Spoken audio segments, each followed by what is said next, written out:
Bonjour à tous, bonjour à toutes, bienvenue dans Tailgate, le podcast 100% NFL des équipes de The Free Agent, troisième rendez-vous de cette semaine. Décidément, on n'en finit plus de se retrouver, mais c'est parce que c'est toujours un plaisir de vous retrouver. Nous avons fait la review de la semaine 18, les awards de fin de saison, ça c'était jeudi, le podcast qui a été publié. N'oubliez pas, si vous ne l'avez pas encore écouté, d'aller l'écouter. Il y a des moments absolument délicieux d'échange entre Wake et Yaya notamment, c'est absolument splendide, sur qui sera MVP, qui sera meilleur joueur offensif, défensif de l'année. Bref, si vous ne l'avez pas encore écouté, c'est le podcast à ne surtout pas manquer. Et nous allons faire maintenant la preview des matchs de wildcard qui vont se dérouler ce week-end. Alors c'est étalé sur 3 jours, samedi, dimanche et lundi. On va faire dans l'ordre chronologique, comme ça vous ne serez pas perdus.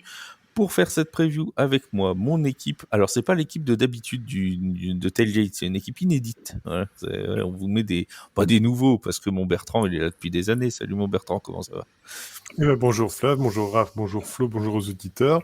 Écoute, ça va, content de faire la preview des wildcards et puis de le faire en bonne compagnie avec Raph et Flo. J'ai pas eu souvent l'occasion de faire des podcasts avec eux, donc c'est super. Cool. Et voilà. Pourtant, ils sont là depuis un moment maintenant. Hein. Salut mon Flo, comment ça va? Salut Flav, bonjour, bonsoir à toutes et à tous. Comme l'a dit Bertrand, c'est un plaisir de pouvoir faire un podcast à 4 autour des prévus du premier tour des playoffs. Oui, parce que non, en fait, ce qui est un plaisir pour toi, c'est que tu es en playoff, c'est ça le truc. Aussi. Et c'est devenu une denrée rare chez TFA, les gens qui sont encore en playoff. C'est clair. On n'en a pas beaucoup. Heureusement, on est allé chercher des fans des Chiefs récemment pour avoir à peu près la certitude d'y être tous les ans. Salut mon Raph, comment ça va? Salut Flav, salut à tous. Franchement, ça va super bien et je suis vraiment pressé que les playoffs commencent. Évidemment. Ah oui. Alors lui, non seulement il est en playoff, mais en plus il est en repos cette semaine. C'est ça, ouais. Il va même pas se fatiguer. Il partit en vacances. Tu sais, c'est le gladiateur qui regarde les autres s'entretuer dans l'arène, tu sais. En disant, ouais. Et bah oui. Oh, ça a l'air C'est cool, la meilleure place. Ça a l'air bien. Attention à ce que ça apporte pas préjudice, mais. C'est vrai. On viendra la semaine prochaine. En tout cas, tes Chiefs se seront en repos, mais toi, tu seras pas en repos, Raph, puisque tu seras avec nous samedi soir pour commenter le match entre les Giants, entre les Chargers et les Texans. Qu'est-ce qu'il raconte? Oh là là. Celui-là, Yaya, il va pas me le passer, tu vois. Les Giants en playoff. Non, mais n'importe quoi. Ce qui est bien, c'est que c'est tellement une ineptie, je m'en suis rendu compte en une milliseconde. Tu vois, je pense aussi, c'est que j'aurais même pas eu besoin de me dire, qu'est-ce que t'as dit? Tu te doutes qu'ils vont retourner en playoff bientôt, donc c'est pour ça que tu as eu ce lapsus révélateur. Oui, bon, après, bientôt, c'est une question de temps. Hein. Voilà, 20 ans, ça peut être bientôt. Ça dépend de l'échelle. C'est toujours pareil. En tout cas, ce sera sans doute pas la saison prochaine, vu le calendrier qui les attend, mais clair. Ça, c'est un autre débat pour un autre jour, comme dirait notre ami Wake.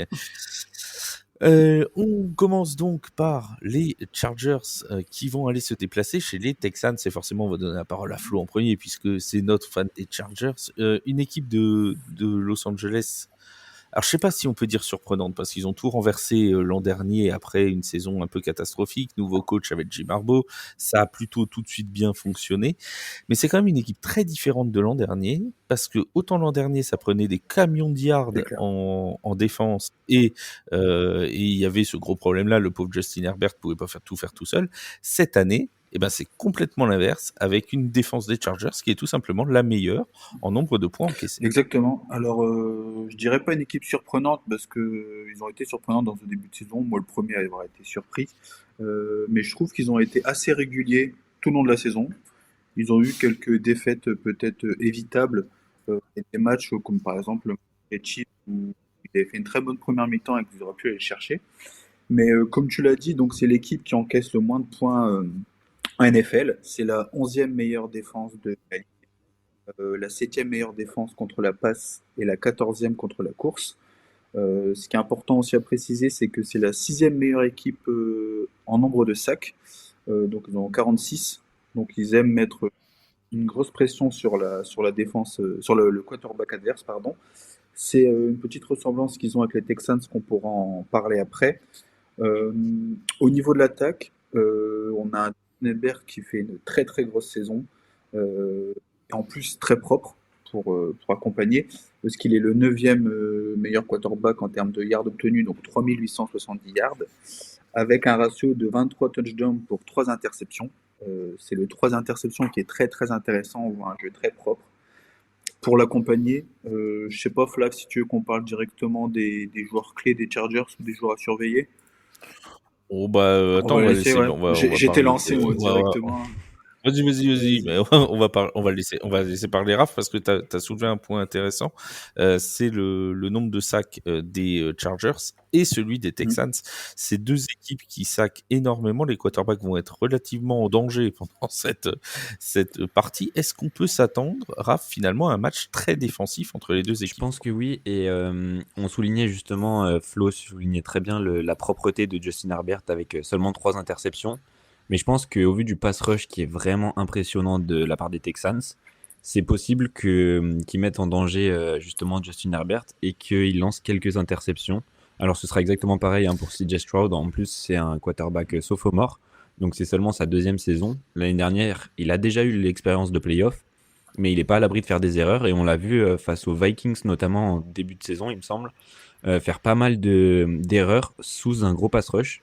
Donc là je pense que ça va être vraiment la carte majeure que vont devoir jouer les Chargers pour ce match. On a une équipe, Bertrand, des Texans qui est assez difficilement lisible cette année, qui est assez irrégulière.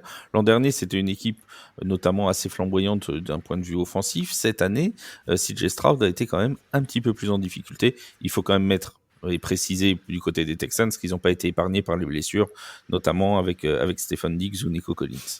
Ouais, alors, en plus de tout ça, des blessures, on a aussi une équipe qui, avec des Meco Ryans qui marche très bien, mais qui était beaucoup plus lisible en seconde année par les équipes, et on peut prêter plus d'attention, qui se sont dit, bon, bah voilà, on a mieux analysé le jeu de notre ami CJ Stroud. Donc, au final, c'est pas trop surprenant. Après, bien évidemment, il y a les blessures qui ont fait que. Ils comptent beaucoup sur Nico Collins au niveau du jeu, et ça se joue, on va dire, sur très peu de joueurs et que ça soit relativement spectaculaire.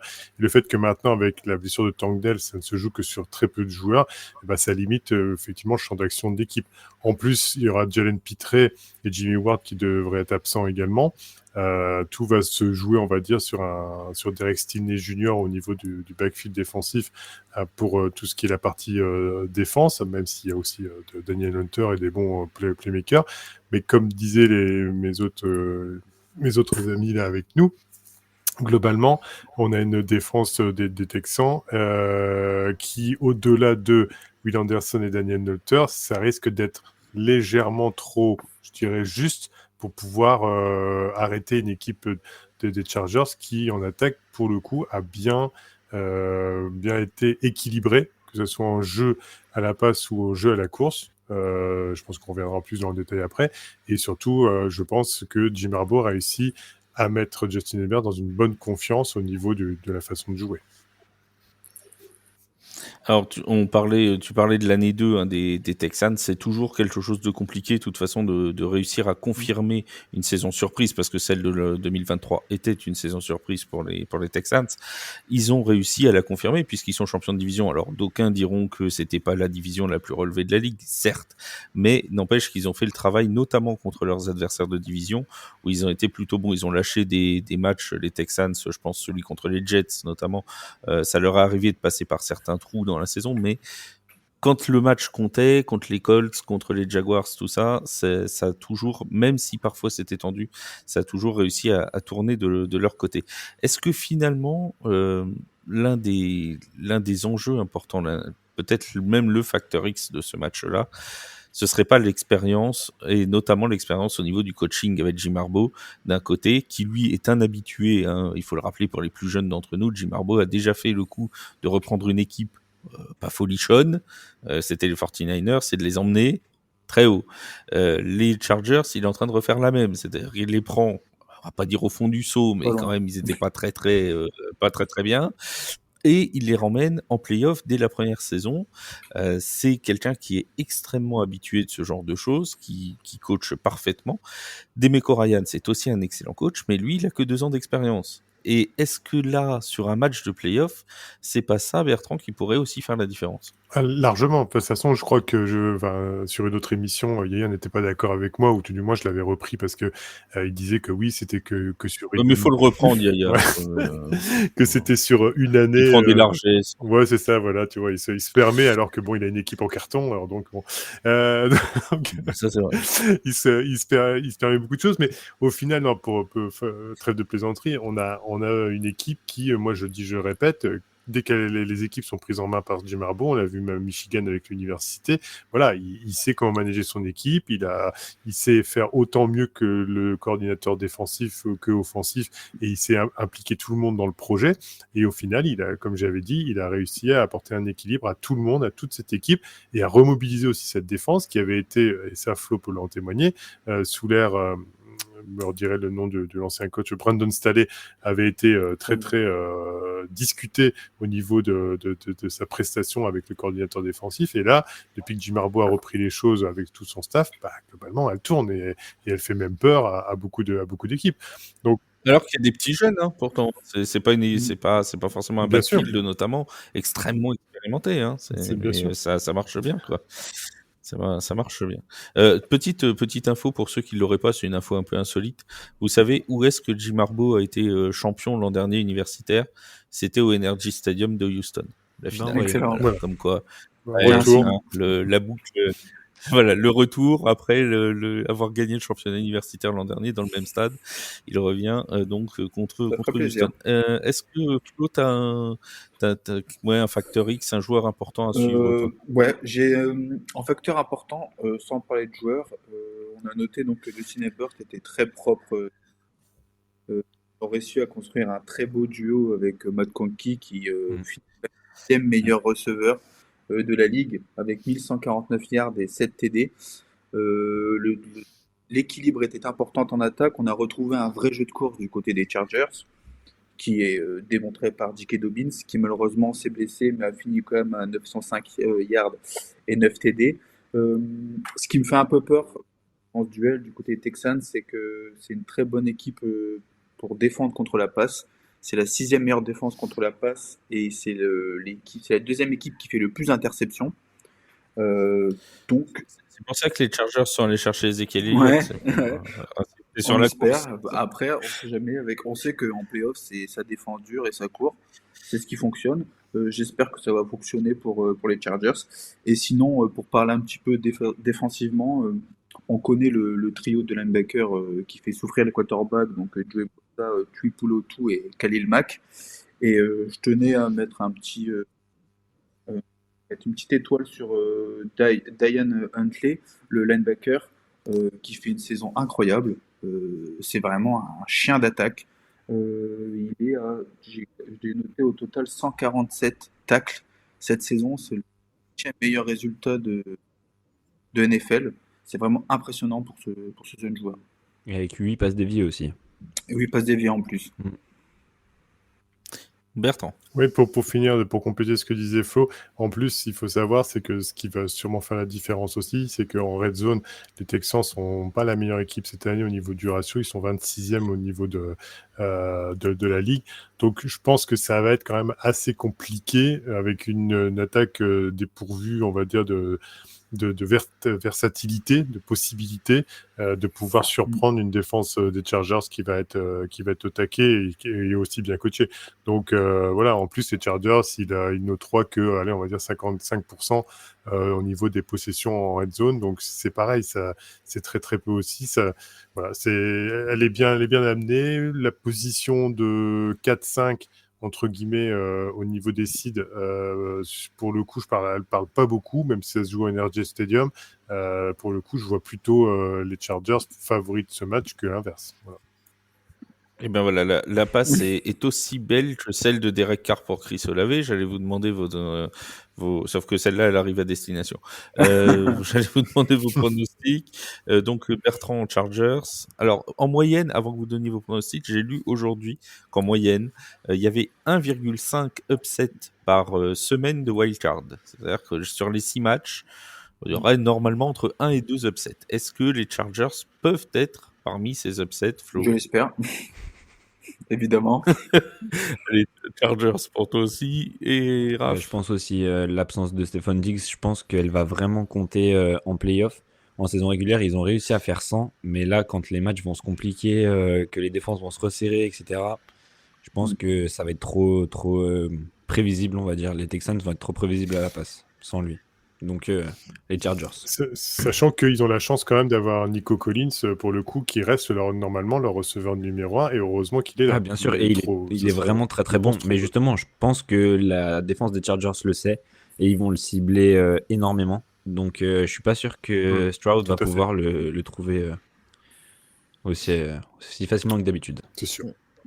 On a beaucoup de fans des Texans qui nous écoutent et ça me permet du coup de les saluer.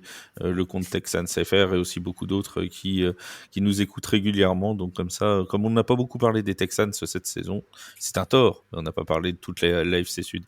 Nous allons pouvoir les saluer à cette occasion et leur dire qu'ils sont les bienvenus samedi s'ils veulent venir nous faire un petit coucou pendant que nous commenterons donc en direct la rencontre entre les Chargers et les Texans. Rendez-vous 22h15 sur la chaîne Twitch de TF1. La suite de ces wildcards, c'est un match passionnant entre les Ravens de Baltimore et les Steelers de Pittsburgh. Un duel d'AFC Nord, mais cette fois en playoff. Décidément, ça fera une troisième fois où ils vont jouer dans la saison, ces deux-là. C'est un véritable classique, Raph, de cette NFL. La 38e fois même, pardon, que John Harbaugh et Mike Tomlin vont s'affronter en NFL. Autant dire, oui, un véritable classique et deux équipes qui se connaissent par cœur. Deux équipes qui se connaissent par cœur et surtout qui vont s'affronter dans un match vraiment très relevé, je pense. Et je pense qu'il est plus serré que ce qu'on ne le croit. Le début de saison de Derrick Henry avec les Ravens faisait rêver. Tout le monde les pensait instoppables. Et finalement, on les a vus buter contre des équipes un petit peu à la surprise générale.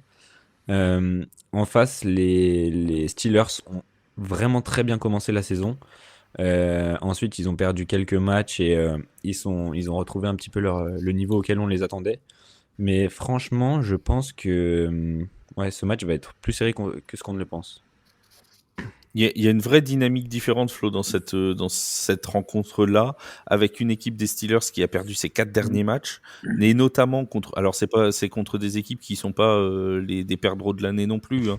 Ils ont perdu contre les Chiefs, ils ont perdu contre les Bengals, voilà, c'est pas non plus n'importe qui.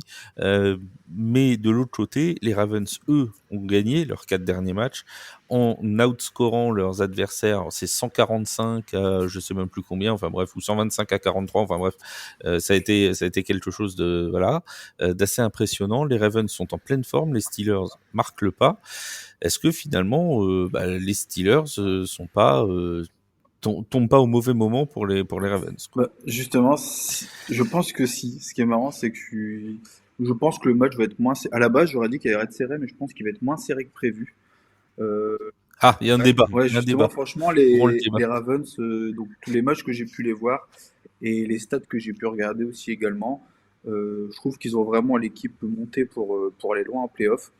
Euh, Défensivement, ils sont impressionnants. Et c'est la première défense contre la course. Euh, c'est la deuxième équipe qui fait le plus de sacs, qui met le plus de pression sur le quarterback, encore une. Leur petit bémol, c'est que c'est la 31e défense contre la passe. Euh, Pas terrible. Alors, ce qui est marrant, c'est qu'au final, Marlon Humphrey, qui fait une très grosse saison, c'est le troisième corner qui fait le plus d'interceptions avec 6 interceptions. Il a défendu sur 15 passes. Donc c'est impressionnant quand même. Et au niveau de l'attaque, c'est la meilleure attaque de la ligue. C'est la meilleure attaque à la course. C'est la troisième équipe qui marque le plus de points. Euh, je voulais aussi mettre un peu de crédit à une personne qu'on ne parle pas assez. C'est leur fullback Patrick Ricard. Quand tu regardes le match des Ravens, le mec crée des boulevards. C'est impressionnant. Et quand tu sais que derrière, tu as un mec comme Derrick Henry qui arrive Lamar à Jackson. ou Lamar Jackson, euh, je pense que ça risque d'être compliqué pour des Steelers qui ont certes une très bonne défense, ils ont aussi une très bonne défense contre la course, mais le problème c'est que offensivement c'est trop pauvre. Euh, J'aime bien Russell Wilson, je Je suis pas un grand fan de George Pickens. Ils ont comme un beau jeu de course, mais je pense que ça risque d'être quand même compliqué pour eux. Je suis d'accord avec toi sur. On a vu. Pardon, Flav. Ouais. Vas-y. Je suis d'accord avec toi sur la défense, mais justement, la défense à la passe des Ravens, c'est vraiment le point qui m'inquiète ouais. le plus. Et franchement, je suis d'accord, Russell Wilson, c'est pas le meilleur quarterback de la ligue, George Pickens non plus, mais je pense que dans ces moments-là, face à une défense qui est vraiment très permissive à la passe, je pense qu'ils peuvent vraiment se régaler et justement poser des problèmes à cette équipe de Baltimore. Et comme tu l'as dit, c'est une excellente défense aussi contre la course. Donc là, forcément, ils vont tomber contre, si ce n'est le plus gros client de la ligue. Mais franchement, je pense que ça va être serré. Et je reste un peu sur mes positions, mais... Non, c'est bien. Non, mais tu as raison, mais reste sur ton avis. On a eu 2 matchs, évidemment, puisque c'est des adversaires de division, l'un contre l'autre cette saison régulière. Et Bertrand, il y a eu un des matchs qui a été enlevé par les Steelers, sur un match avec un score relativement étriqué, mais surtout sur une performance défensive très intéressante, avec un Derrick Henry qui avait fait un fumble sur l'un de ses premiers portées de ballon, et Dieu sait si c'est rare chez Derrick Henry. Ils avaient réussi à le contenir, ils avaient réussi à être clutch défensivement, notamment sur quelques interceptions qu'ils avaient réussi sur Lamar Jackson, et Dieu sait s'il en a pas envoyé beaucoup non plus, lui, dans cette saison. Est-ce que finalement c'est dans ce registre-là que les Steelers doivent s'enfermer pour espérer gagner, défendre et marquer juste un point de plus que les Ravens? Oui, globalement, je vais être en accord avec Raph sur le match serré en lui-même. Pourquoi ? Parce que, comme on l'a très bien dit, c'est de nouveau une rencontre entre deux rivaux historiques et qui se rencontrent régulièrement. Et on sait très bien que, d'ailleurs, ça fait le sujet d'un Hard Knocks là en ce moment, du côté de... Excellent Hard Knocks sur la FC Nord. Ah ouais, j'ai vu un épisode hier, effectivement, là, j'ai dit, là, c'est bien, c'est d'avoir changé, d'être parti sur autre chose et d'avoir fait se croiser avec les 4 franchises. Pour le coup, c'était chouette. Mais voilà, aparté, mais au final, sur un match, tout peut se jouer. Surtout qu'il faut pas oublier une chose, c'est qu'il va manquer Zay Flowers, qui est out pour le match, ce qui veut dire que on était dans une équipe qui, justement, était toujours, les Ravens, juste, entre guillemets, sur le niveau, au niveau de la passe, puisqu'il comptait sur Rashad Bateman, voilà, et puis il y avait Zay Flowers, mais là, comme il n'est pas là, ça va... Ouais, et Marc Andrews aussi, ça va limiter le champ d'action, même s'il joue à 2 tight ends avec aussi Isaiah Likely, ça je le sais bien, mais ça va limiter quand même le champ. Et en fait, ils ont amené Derrick Henry pour pouvoir avoir plus de possibilités dans le jeu de course et pouvoir varier et faire un monstre à 2 têtes pour que les défenses ne puissent plus trop se concentrer sur Lamar Jackson. Et ça, je le comprends bien. Mais comme je dis, moi, Mike Tomlin, c'est un vicelard. Voilà. Et même dans le Hard Knocks, si vous avez la chance, oui. Oui. Tout le respect. Si vous avez la chance de le voir, on sent que c'est un entraîneur qui a énormément de bouteilles, qui a énormément de façons de bien gérer son équipe. Et même si là, toujours son équipe, elle paraît justement en dedans, dans un mauvais rythme, etc., il est capable, sur un match, de venir les embêter. Il les connaît par cœur. Et je pense que c'est cet élément-là qui va finir par peser, sachant que du côté des Steelers, on a aussi une équipe, comme vous le disiez, avec la défense des Ravens, qui peut être aussi un peu juste au niveau de la production, de ce que va pouvoir faire Russell Wilson. Et c'est ça sent le match très, très défensif.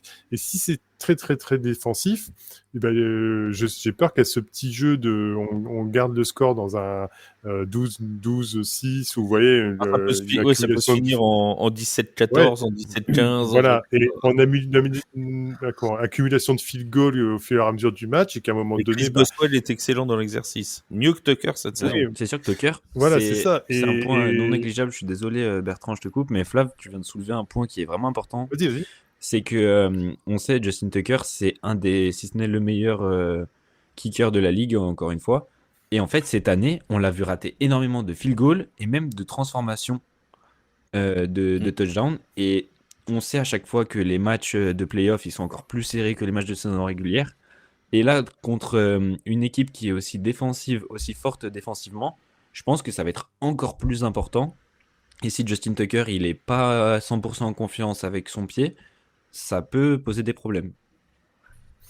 Oui, c'est ça. Et donc, au final, dans un jeu comme ça, un peu étriqué, où le score n'évolue pas, où il n'y a pas de jambes, et si Lamar Jackson perd un peu patience, parce il peut vite perdre patience. Hein. Je l'ai vu sur des matchs, à un moment donné, quand ça tourne mal, il se sent très fort, et si il perd patience, à ce moment-là, il commence voilà, à s'énerver beaucoup plus. Bah, ça peut faire le jeu des Steelers. Donc, je dis pas qu'ils vont gagner sûr, parce que ça va être très compliqué, hein, face à une très bonne équipe des Ravens, mais attention à cet élément rival de division. On a aussi dans ce match-là, donc on en a parlé, hein, cet affrontement entre John Harbaugh et Mike Tomlin qui est important parce que les deux se connaissent. D'ailleurs, faut noter que c'est Mike Tomlin, hein, qui a gagné plus souvent que John Harbaugh. Il y a 21 victoires pour Mike Tomlin et 16 pour John Harbaugh. Voilà pour le petit détail. Il y a eu 4 matchs en playoff entre les deux équipes et 3 fois c'est l'équipe à domicile qui l'a emporté. Ça, c'est pour les fans des Ravens, si ça peut. C'est des petites stats qui réconfortent toujours avant. J'en ai donné une pour les Steelers, une pour les Ravens, comme ça chacun trouvera son bonheur. Mais ce qui est voilà, ce qui peut être très important dans ce match, c'est vraiment la connaissance de ces deux équipes. C'est pour moi l'un des facteurs. Il y en a un autre, c'est les problèmes en ce moment en playoff de ces deux franchises. Je m'explique. Sur les 4 dernières participations des Steelers, les 4 fois, ils ont été éliminés dès leur entrée en lice. Ça fait, sur leurs 4 dernières participations, il faut remonter à 2016 pour voir les Steelers gagner un match de playoff. C'était des rivaux de division ou Du pas? côté de la main. Excuse-moi, hein, juste pour... je ne sais plus. Non, c'est pas grave. C'est plus OK. Je faudrait vérifier. Mais ils étaient allés peut-être même jusqu'au Super Bowl en 2016 ou finale de conférence. Je ne sais plus. Enfin bref, ils avaient fait un beau run en playoff en tout cas. Pour Lamar Jackson, c'est pareil, c'est pas fou en playoff. Hein, les stats en playoff sont pas folles. 2 victoires, 4 défaites, 6 interceptions, 3 fumbles. C'est quand même, voilà, c'est aussi un joueur qui a souvent du mal. On parle beaucoup de joueurs qui peuvent réussir très bien en saison régulière et qui ont plus de mal en playoff. C'est un peu le cas de Lamar Jackson. C'est d'ailleurs le seul double MVP de la saison régulière qui n'a jamais remporté le Super Bowl. Juste Flav, il a seulement 2 victoires, il en a pas 4 parce que l'année dernière ils sont allés en finale de conférence, Ouais, il me semble. Ils ont perdu sur un fumble de donc Flowers. Ouais. Vilain. Je vais vérifier. Il me semble que. Mais dans tous les Mais cas, j'avais vu ton ça analyse sur est correcte. Hein. Ouais. C'est sûr que en playoff, c'est Et plus compliqué. c'est moins fou Ah, qu'en bien sûr, saison ouais. régulière. Ça, c'est sûr. Voilà, ça En va attendant, être- du coup, pour Oui, rebondir tu un peu voulais- sur ce que tu as dit, le temps que tu cherches, justement, je suis tout à fait d'accord avec ce qu'avait dit Bertrand au niveau du match. Je pense que ça va être un match fort serré, très défensif, très physique.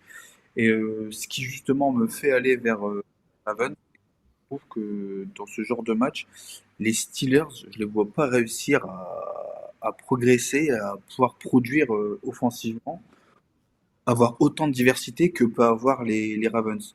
On sait déjà que Lamar Jackson, double sentence, et il est aussi bon à la passe. Il est quand même à 41 touchdowns et 4 inters cette saison. Plus très très bon à la course, il y a 15 yards à la course et 4 TD à la course. T'as Derrick Henry qui va en plus avoir la chance d'avoir Patrick Ricard devant lui. T'as certes un Zay Flowers qui n'est pas présent, mais que je l'ai trouvé moins impactant cette saison, contrairement au duo Andrews-Likely, que j'ai trouvé très impressionnant les deux Titans. Un Marc Andrews qui finit quand même à 11 touchdowns. C'est le 4e meilleur, celui qui a le plus de TD cette saison, alors que c'est un tight end. Et on sait que Batman est aussi très Et Robin. exactement. Et donc c'est pour ça que moi j'aurais tendance à plus partir sur la Ravens, justement par rapport à ça. Alors je confirme que mes Moi, statistiques je suis d'accord, sont je suis tout à bonnes, fait d'accord avec. Ouais. C'est bien Je 2 suis tout à victoires. fait d'accord 4 avec toi, défaites. Flo. D'accord, ok. Bah, autant pour moi. Mais du coup, les 2 victoires, c'était les saisons dernières. Vas-y. Non, il en a qu'une parce qu'ils étaient first seed l'an dernier. Bien vu. Désolé. Donc il a Autant pour moi. gagné en divisional et il a perdu en C'est ça. finale de conf. Et en 2020, il avait gagné aussi un match avant d'en perdre un. Et les 2 saisons précédentes, il avait fait 0-1, 0-1. Éliminé dès le Mais premier tour. culpa, Flav. Donc il est bien à 2 victoires, 4 défaites. Oh, je t'en prie, j'aurais pu me tromper. Vas-y mon Bertrand. Moi, non, ah oui, je suis tout à fait d'accord avec Flo, il n'y a pas de souci, parce que c'est tout ce qu'il a dit est un constat réel de tout ce qu'on a vu durant la saison. Après, il y a eu des moments où Marc Andrews avait beaucoup de mal à se mettre en route, mais Aussi, bon, ouais. ça, après, c'est les aléas des saisons, entre guillemets, des niveaux des joueurs et du moment où ils vont performer réellement. Oui, là, je suis tout à fait d'accord avec toi, mais comme ce que je voulais dire dans ce que j'ai dit par rapport au niveau de Pittsburgh, c'est que vu que ça va être un match étriqué de rivaux de division, bah, on sait toujours que ces matchs-là, ça peut basculer dans mon scénario ou dans ton scénario, mais qu'on n'a pas de certitude en disant c'est ce scénario qui va se passer. Pas comme certains matchs où on est pratiquement sûr que ça va se passer comme ça. Et là, on est dans une incertitude où est-ce que Lamar Jackson va choquer d'énervement. Est-ce que Pittsburgh va tellement bien défendre qu'au final, il va annihiler tout le jeu de Baltimore? Est-ce que la défense de Baltimore derrière va être porte ouverte un peu trop? Est-ce que à l'inverse, Russell Wilson va enfin va performer peut-être sur un match avec, j'ai plus le receveur des Steelers, George Pickens, Ouais. et Pickens. que ça va matcher tout le match. Voilà, c'est si Ah, il est sur bon. tous les côtés. Maintenant, c'est sûr que si on prend la valeur intrinsèque de l'équipe à l'instant T, les Ravens sont partant gagnants directement par rapport à ce qu'ils ont montré tout. Mais attends, toujours surpris sur un match de encore plus. Là, pour le coup. Pour en revenir à Une préparation 2016 qui et est à la différente. saison des Steelers, leur dernière victoire en playoff, c'était contre les Dolphins de Miami. Puis ils avaient battu en divisional round les Chiefs de Kansas City avant de perdre en finale de conférence contre les Patriots de la Nouvelle-Angleterre, comme à peu près tout le monde dans les années 2010 de toute façon. Donc on leur en voudra pas pour ça. Petit pronostic les amis, Raph, Steelers, Ravens, je te mets quoi? Moi, Ravens. Je suis exactement d'accord avec ce qu'a dit Bertrand et Flo. Il y a beaucoup d'éléments qui pourraient faire douter et rendre le match plus serré que ce qu'on ne le croit. Mais quand même, si on reste lucide, les Ravens sont quand même la plus grande chance de l'emporter. Ravens, Flo, Ravens aussi. Bertrand. Oui, Ravens, score étriqué, mais Ravens. Ravens. C'est parti. Dernier match de l'AFC pour les wildcards. Ce sera dimanche à 19h. Un match entre les Bills de Buffalo et les Broncos de Denver. Un match qui, sur le papier, est donné par le bookmaker comme le plus déséquilibré de cette semaine de wildcard. Pourquoi? Parce que les Bills sont en pleine forme avec un Josh Allen qui sera probablement élu MVP de la saison régulière dans quelques semaines. La remise des trophées aura lieu juste avant le Super Bowl. Ça doit être le 8 février, si je dis pas de bêtises. La remise des trophées, hein, pas le Super Bowl. Le Super Bowl, je sais que c'est le 9, ça va. On a donc ce Josh Allen qui est en pleine forme. On a aussi une équipe des Broncos, Bertrand, qui arrive finalement en équipe totalement surprise dans cette saison et qui, elle, n'a rien à perdre, et c'est peut-être ça le plus dangereux pour les Bills. Tout à fait. Là, c'est pareil. La lisibilité de se dire l'adversaire est beaucoup moins fort que on va dire le favori. Pour le coup, c'est un peu moins vrai. Alors, bien sûr, Buffalo part dans l'esprit, entre guillemets, l'équipe gagnante principalement, mais il faut se rappeler quand même que Denver a trouvé son quarterback, donc comme l'effet surprise peut-être un peu à la CJ Stroud, entre guillemets, hein, tout est relatif sur la qualité entre Bonix et CJ Stroud, mais a trouvé son quarterback avec l'organisation de Sean Payton qui fait avancer l'équipe, qui permet de raviver la flamme chez Cortland Sutton, chez Mims Junior également, les receveurs de Denver, et puis d'accumuler yards, les longues passes, parce qu'on a vu que Bonix était capable de faire des passes très très longues, très très puissantes et très précises. Donc tout ça mis bout à bout avec une excellente défense du côté de Denver, qui a pour son habitude d'ailleurs, juste pour le souligner, de jouer la plupart du temps, je crois qu'ils ont le deuxième plus haut ratio dans la ligue au niveau du man coverage, donc une défense individuelle. Et c'est peut-être ça, je pense peut-être que mes amis également qui sont là insisteront dessus, mais c'est peut-être ça qui va le faire basculer la balance, parce que Josh Allen est plutôt globalement très à l'aise avec les défenses individuelles, où il se joue facilement à partir de là avec ses mouvements et en fonction de la lecture de la défense, de partir à la course pour aller prendre des yards ou aller marquer, puisqu'on sait qu'il a un ratio touchdown à la course, touchdown à la passe assez impressionnant, ou alors justement en lecture de défense, de dire bon, voilà, là je vais plutôt passer ou jouer sur la passe intermédiaire. Donc on va avoir une très très belle confrontation avec une 7e place au niveau de Denver qui est, je trouve, pas à leur position où ils devraient être, entre guillemets, vu ce qu'ils ont montré sur la fin de saison. On a des Bills, Raph, qui sont quand même qui ont un avantage. Alors ils ont Josh Allen, ça c'en est un, mais ils en ont un autre.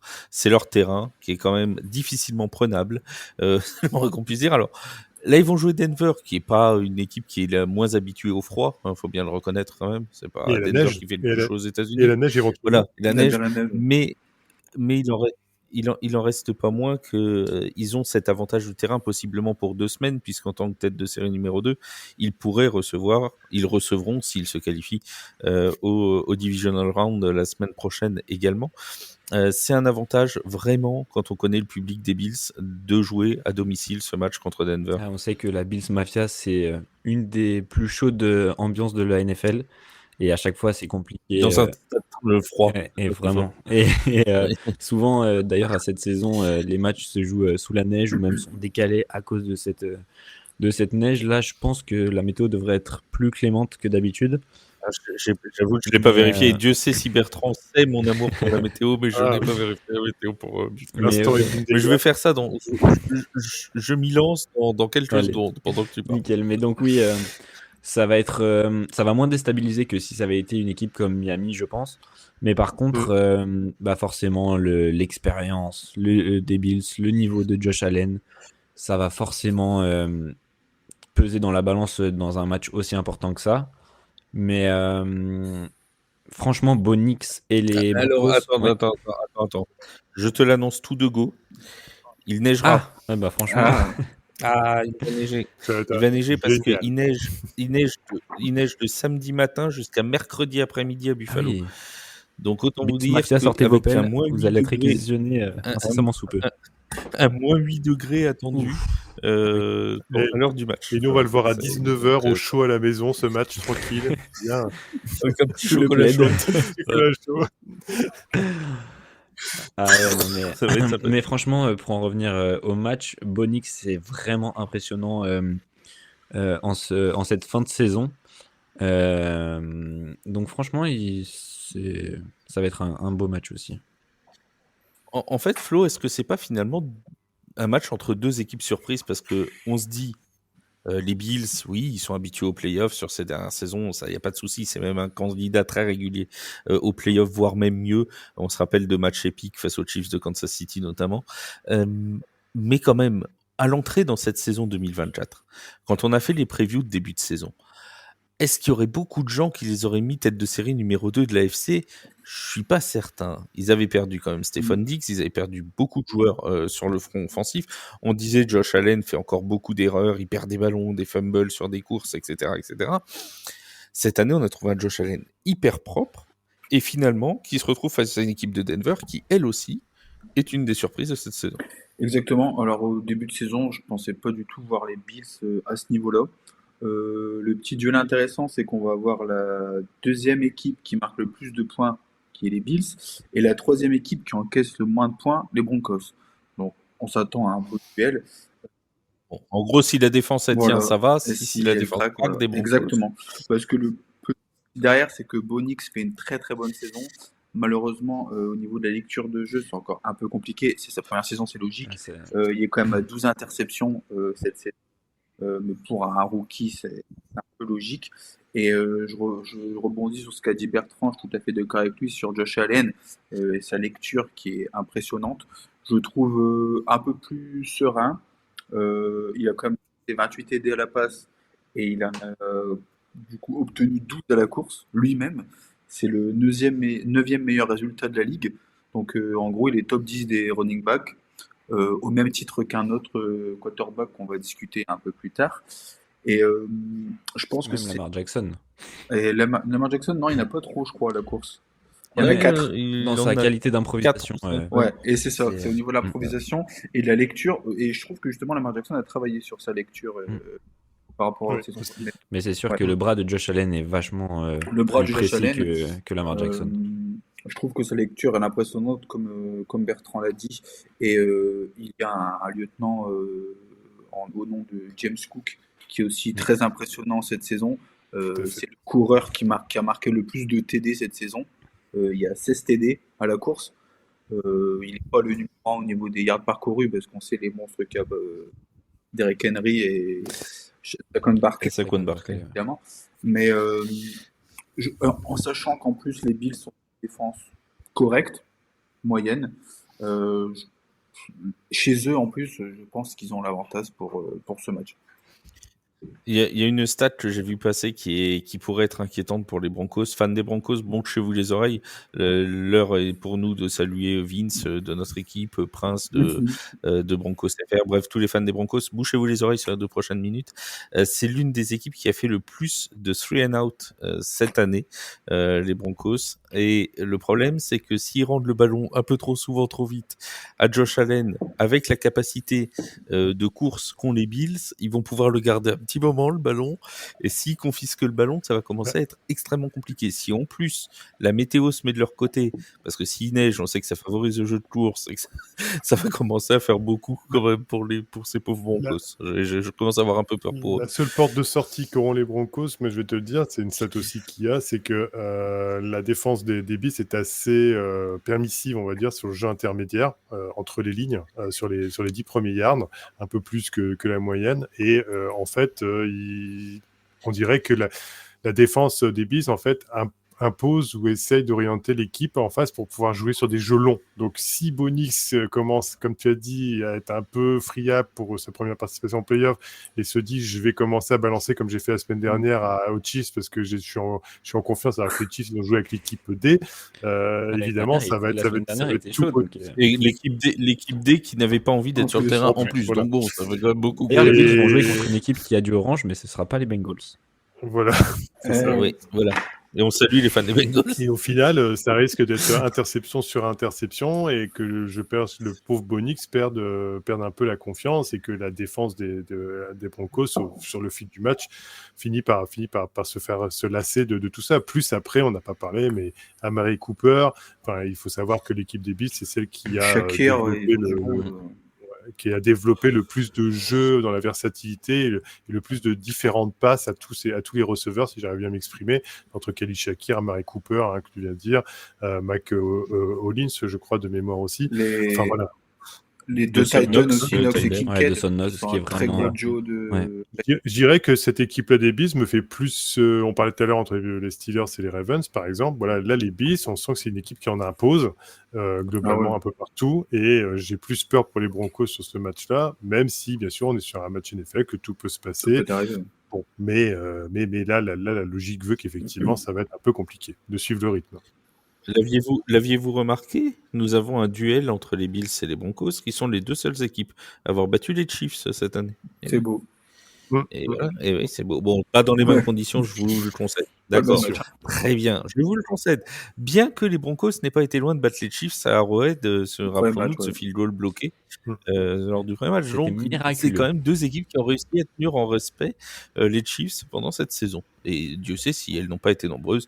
Un coucou amical aux Saints de la Nouvelle-Orléans qui ont fait de la figuration du côté d'Arrowhead. Alors, pronostic, mes chers amis, Flo, Broncos Bills, ça coûte rien, ça te fera pas prendre une prime de risque si tu prends les Broncos. Non, Bills. Je le dis tout de suite. Évidemment. Bills. Largement Bills. Bertrand, Bull ou Bills?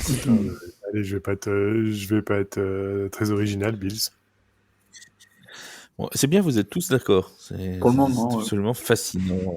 On passe à la NFC, le match de 22h30 dimanche, ce sera le duel entre les Green Bay Packers et les Eagles de Philadelphie, je dis C'est pas de bien bêtises, ça, oui. c'est bien ça. Oui. C'est bien ça. Un match qui, alors là c'est pareil, c'est équipe 2 contre équipe 7, mais on a quand même la sensation que c'est peut-être, Raph, nettement moins déséquilibré que le Bills Broncos. Ah, c'est sûr. Là, franchement, les Packers, ils font une très bonne saison. Et les Eagles, au début de saison, Il faut se rappeler de l'an dernier, hein, du Packers, Cowboys de l'an dernier où tout le monde les donnait perdants, les Packers, et ouais, voilà ce qu'ils ont totalement. fini par faire à Dallas. Hein. C'est sûr. Et là, franchement, cette année, en plus, Jordan Love, il est revenu de blessure. Je le trouve vraiment serein en ce moment. Josh Jacobs, qui est vraiment impressionnant aussi. Euh, pour moi, les Eagles sont quand même favoris. Ils ont la première défense de la ligue. Ils ont la 8e attaque. Ils ont forcément Saquon Barkley qui fait une saison monumentale. Et qui est reposé. Ouais. En Ah, il plus. sera reposé pour le. Ah, il est Il a pas reposé joué, parce Ah qu'il oui, a oui, pas oui, joué bien au sûr. match d'avant. Oui, c'est ça. Ouais, Ouais. il est... Non, ils vont pas... non, faut le mettre en player. Je C'est un pense peu que- arrogant quand même. Mais oui, non. Donc là, franchement. Non, non, on le garde pour le Super Bowl, nous. Et Jalen Hurts aussi On le laisse était au chaud. reposé, il me semble. Alors, Jalen Hurts a été en protocole de Ah promotion oui. depuis la week 16 contre Washington. Alors, je pense qu'ils n'ont pas forcé son retour au jeu en week 17 et week 18, sachant que de toute façon, ils étaient qualifiés. Il a repris l'entraînement mercredi et il n'est pas encore officiellement sorti du protocole de promotion.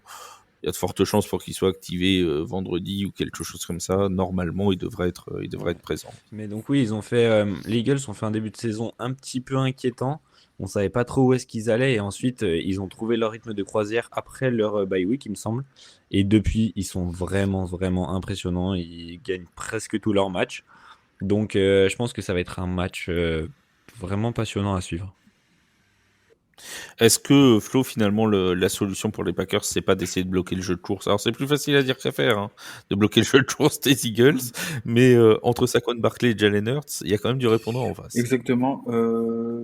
Surtout quand on voit que les Eagles sont quand même la 29e attaque à la passe cette saison. C'est très. Ah oui, ils en ont pas Bah ouais, besoin. ce que j'allais dire, c'était très étonnant. Ils n'ont pas besoin de lancer le ballon. Pour leur jeu de course, c'est comme Barkley qui est le numéro 1 des running backs avec plus de 2 milliards à la course. J'en parlais justement avec Josh Allen, Jalen Hurts qui est dans le même acabit. Il a 18 touchdowns à la passe, donc quand même beaucoup moins que Josh Allen. Par contre, il y a 14 touchdowns à la course. C'est le 5e meilleur coureur de la ligue. Donc on a le numéro 1 et le numéro 5 à la course de la ligue. En sachant que c'est donc la 2e meilleure attaque à la course. En plus de ça, comme l'a dit Raph, c'est la meilleure défense de la ligue. C'est la meilleure défense contre la passe.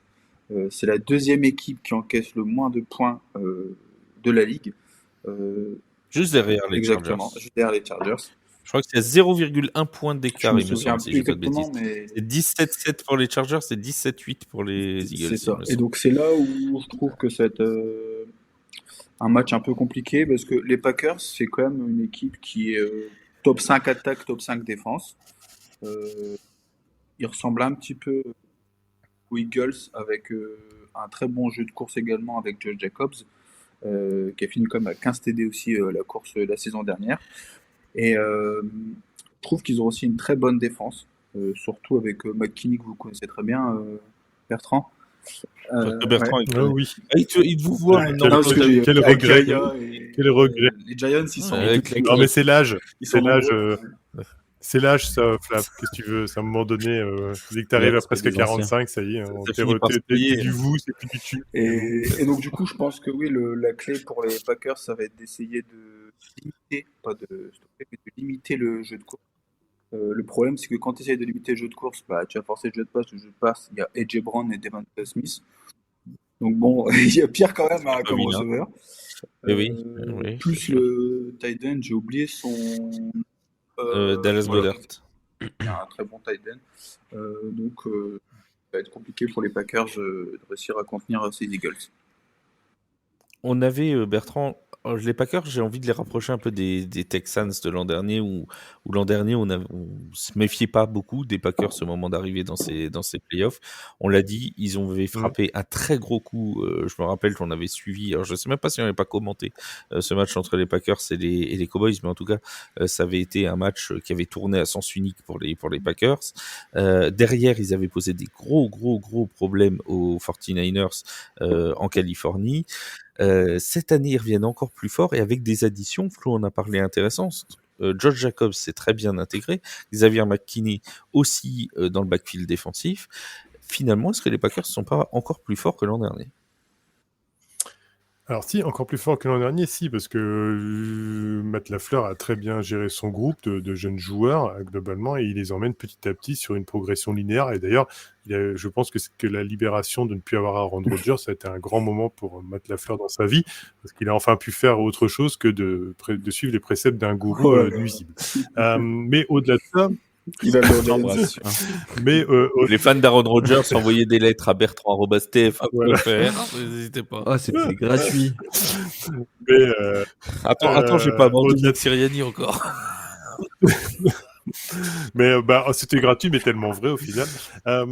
Mais au-delà de ça, ce qu'il faudra remarquer aussi, c'est que l'un et l'autre quarterback, par rapport à d'autres confrontations dont on a pu parler, sont pas foncièrement à 100% tous.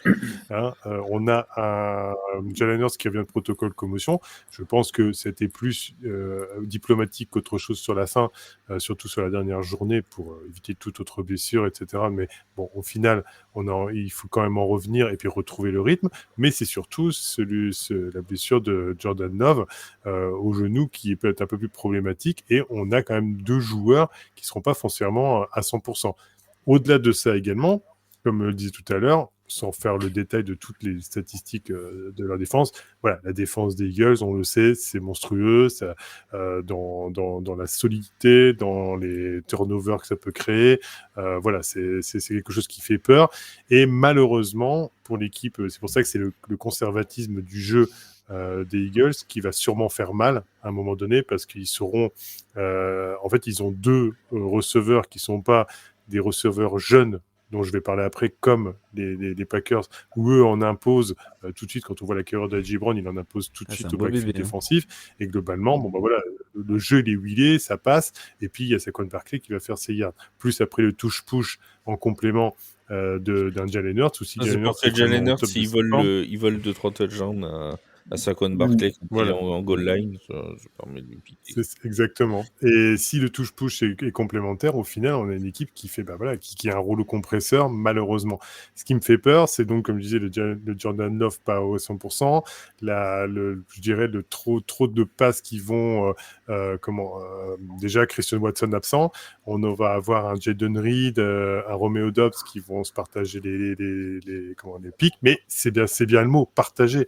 Et malheureusement, à ce petit jeu-là, j'ai peur qu'au fil du match, de se prendre toujours une grosse défense, qu'en attaque, ça soit aussi assez rouleau compresseur, ça finisse par user une jeune équipe des Packers qui va plier invariablement tout au long du match. Donc voilà, c'est pour ça qu'à mon avis, les Eagles sont bien partis pour passer également. On a un Nick Sirianni qui est aussi, mine de rien, oui, ça va te plaire Bertrand, on va parler de Nick Sirianni 2 secondes. Je sais que tu l'adores, c'est pour ça que je vais te donner la parole. Nick Sirianni qui pourrait... il y a des rumeurs qui disent qu'il joue une partie de son avenir chez les Eagles sur ce match-là, parce que, alors oui, Nick Sirianni réussit des bonnes saisons en saison régulière, mais ça fait quand même plusieurs saisons que ça va pas beaucoup plus loin. L'an dernier, on rappelle qu'il y avait une sortie catastrophique contre les Buccaneers au premier tour des playoffs. Alors bon, l'état de forme n'était pas le même, hein, la dynamique n'était pas la même. Les Eagles étaient en grande difficulté sur la fin de la saison régulière 2023. Cette année, c'est nettement mieux au niveau de la dynamique. Mais est-ce que tu crois, toi, Bertrand, que Nick Sirianni, je connais ta réponse, mais je veux que tout le monde l'entende, est l'un des problèmes de cette franchise pour voir plus loin? Alors, sans faire, parce que je déteste faire du clash pour le plaisir de faire du clash, même avec l'équipe des Eagles, où il faut rester objectif. Et je l'ai dit dans même avec le dire. Ce que je veux dire, c'est que c'est très... moi, ce que j'aime bien, c'est le précaution qu'il est en train de, il est en train de nous broder un truc. Il va y avoir un clash. Je vous le dis, je le connais. Hein. En tant que fan des Giants, Il est en train de vous les préparer. auditeurs vont Il est dire en oui, train de vous préparer, les gars. Je vous le dis. Garez-vous. voilà. Tu peux faire un bandeau à la Waïk, tu sais. Je me désolidarise de ses propos, quoi qu'il arrive. Au final, ce que je veux dire, c'est que je suis objectif. Comme je dis, c'est une équipe rouleau compresseur. Maintenant, oui, ça peut fonctionner. Le coach, même moyen moins, il peut fonctionner avec ses coordinateurs qui, s'ils fonctionnent très bien, d'avoir une très bonne équipe en saison régulière. Maintenant, les équipes qui gagnent et qui vont loin en Super Bowl, les Andy Reid et tout ça, sont des mecs qui prennent les bonnes décisions au bon moment, et c'est le petit plus, c'est vraiment la décision décisive qui va être prise au bon moment, et c'est ça qui fait la Après, il y est différence. déjà Et allé au ça, Super Bowl. ouais, Sirianni. bien sûr, mais après ça peut être un coup de chance aussi. Et je pense que Nick Sirianni, ça, comment je vais expliquer ça, ce moment de lucidité où il l'a pas. Il l'a pas, et au moment où ça va être dans le dur, s'il y a des moments dans le dur, c'est pas de la saison régulière, c'est là qu'il prendra pas les bonnes décisions. Et malheureusement, c'est son QI de singe non Et amélioré voilà, qui, au on y est final, enfin dedans. J'avais dit voilà, qu'il y en aurait une, hein, j'avais prévenu. Hein. et oui, qui au final lui est le préjudiciable. Enfin, rappelez-vous quand même de ce que a été obligé de faire Jalen Hurts oh là, j'ai failli dire finale du Super Bowl, Oh là là, oh là là. au Super Bowl.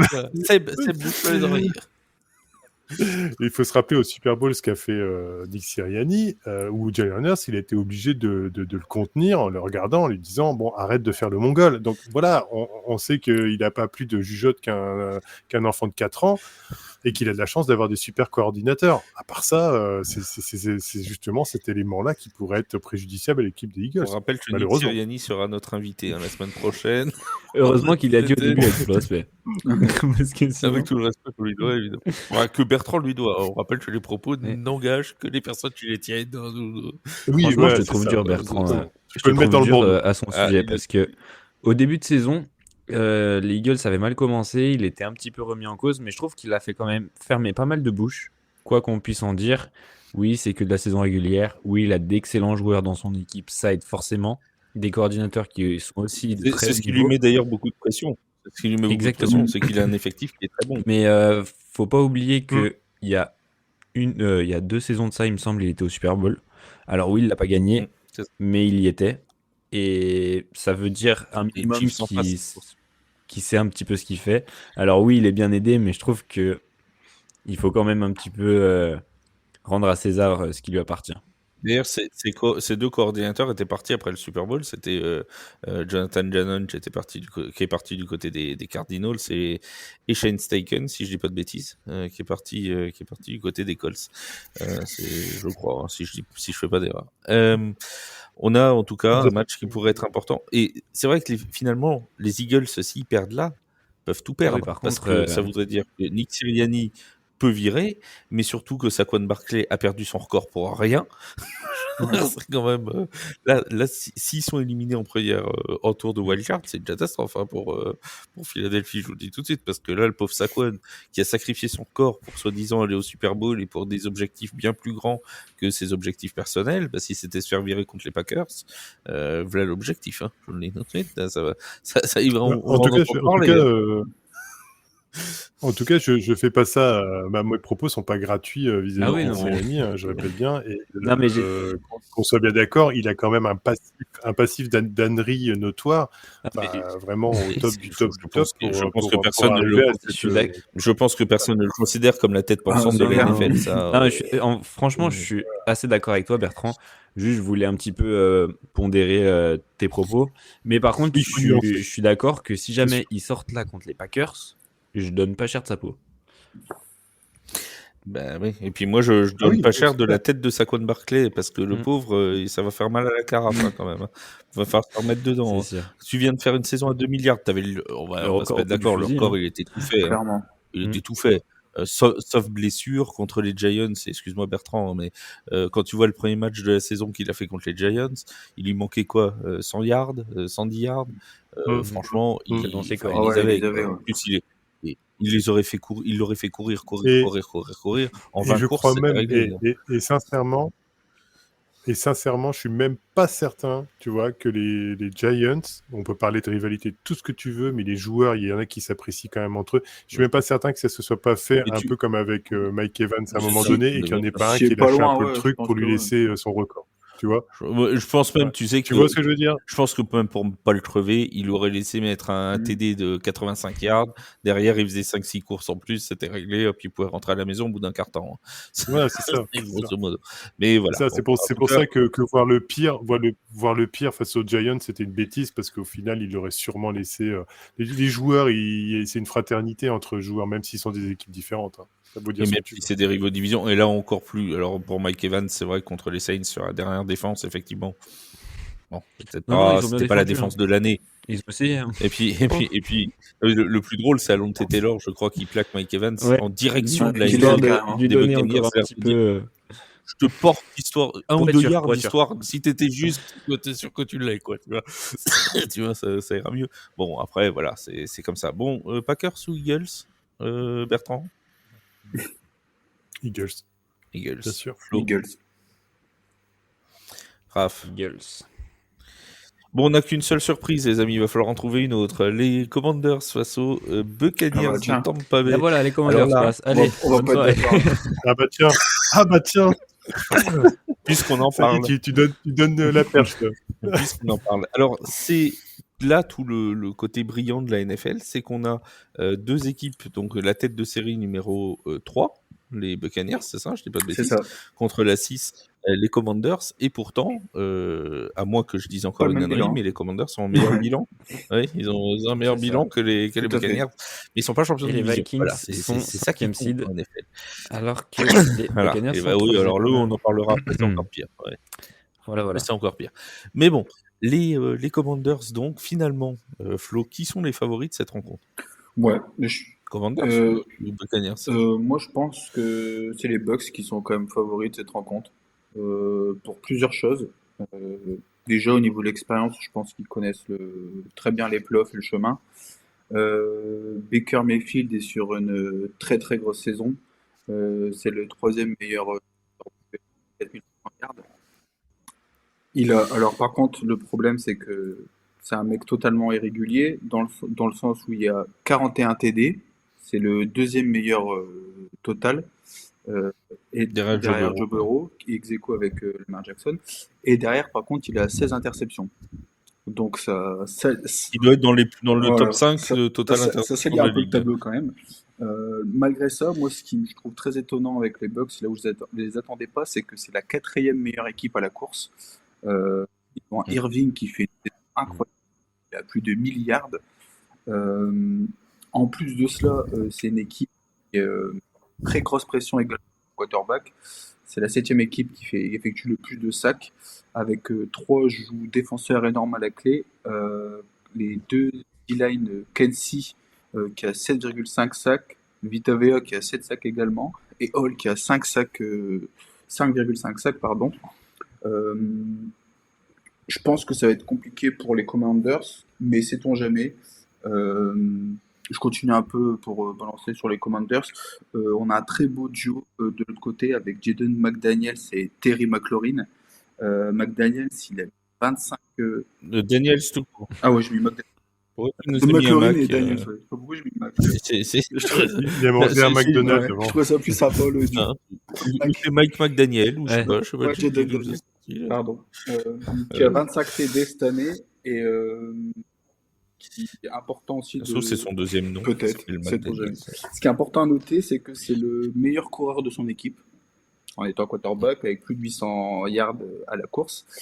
Et Terry McLaurin, qui a 13 TD en réception et qui est le deuxième meilleur en nombre de TD marqués de la ligue. Donc ce gros duo peut faire très mal à la défense des Bucks, qui est la 29e défense à la passe. On sait que c'est pas leur fort. Par contre, ils sont la 4e défense à la course.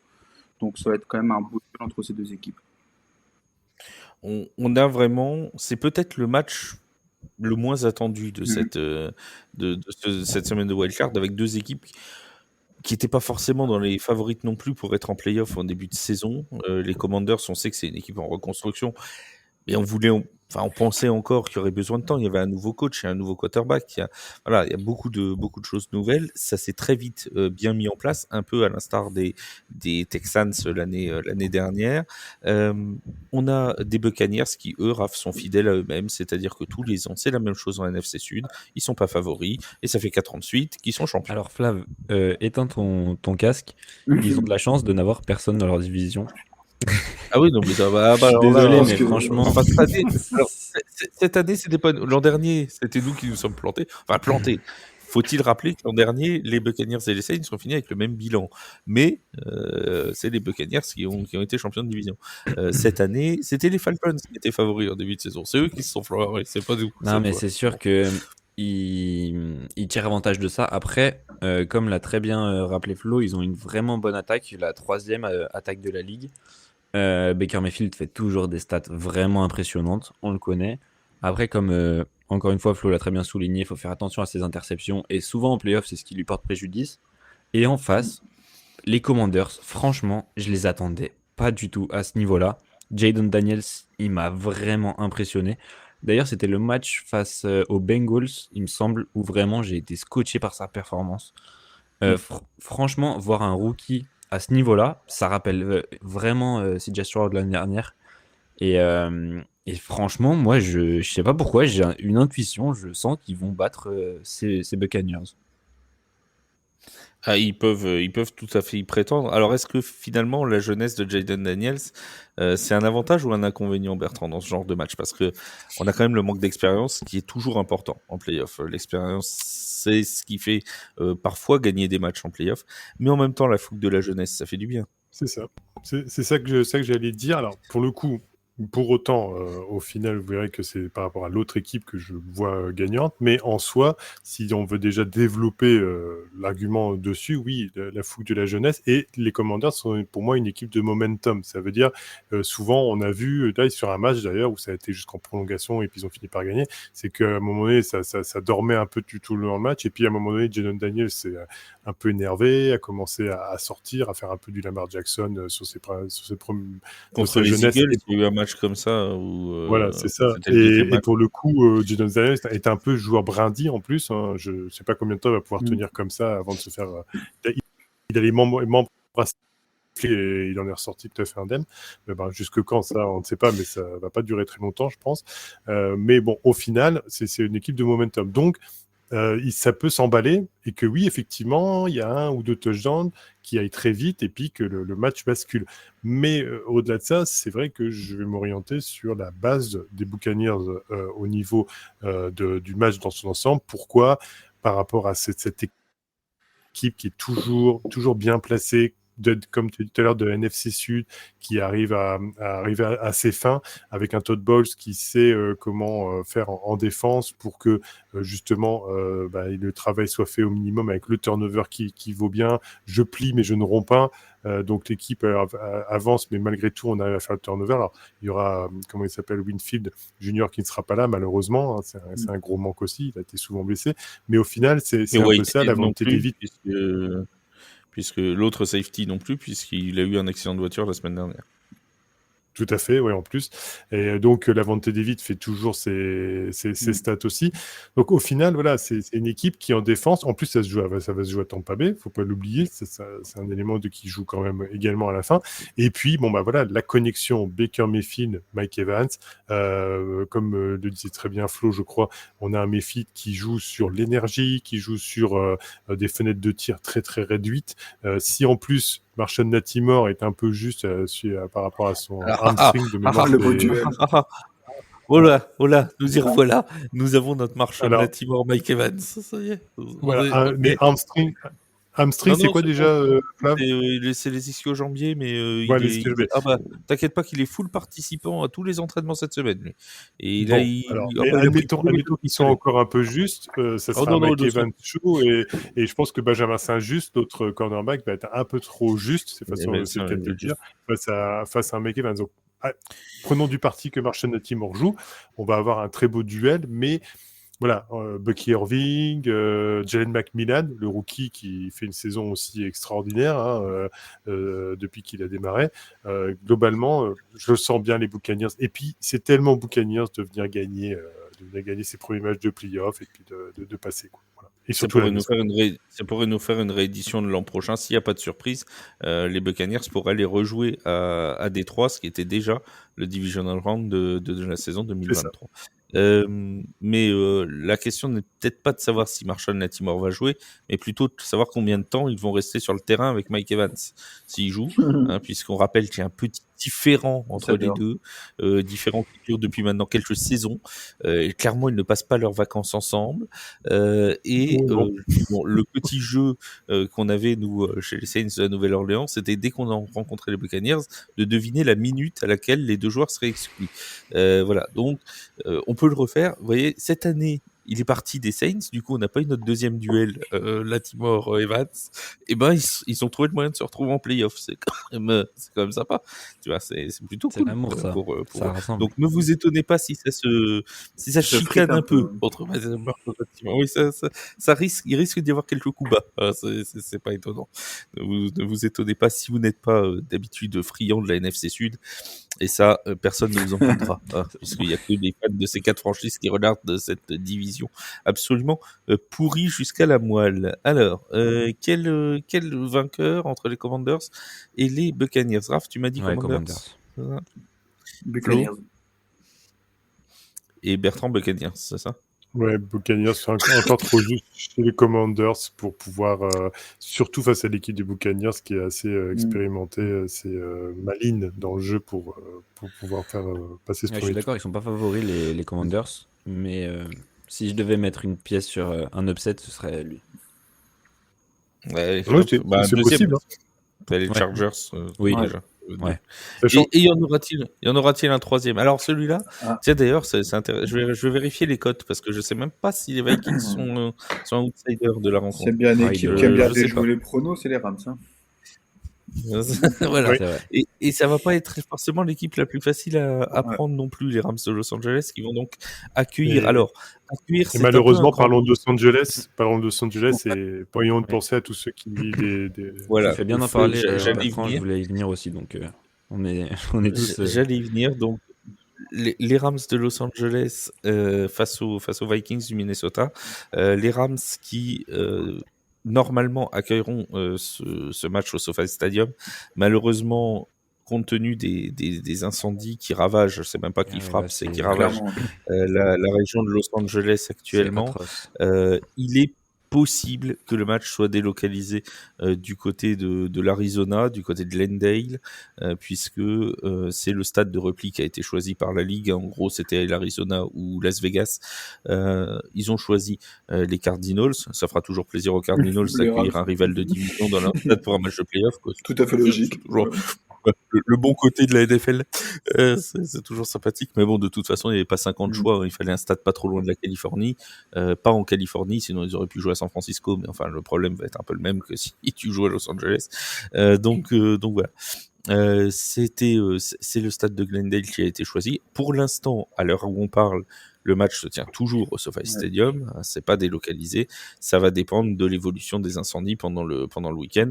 Alors certains nous ont dit oui, mais les incendies sont assez loin d'Inglewood, là où se trouve le SoFi Stadium. Le problème, c'est la qualité de l'air au niveau de la respiration qui peut, avec les fumées, être très dérangeante, en plus des problèmes d'aéroport, notamment à Los Angeles, parce que tous les avions n'arrivent plus à atterrir sur l'aéroport international, donc ça peut poser un problème de transport pour les joueurs des Vikings.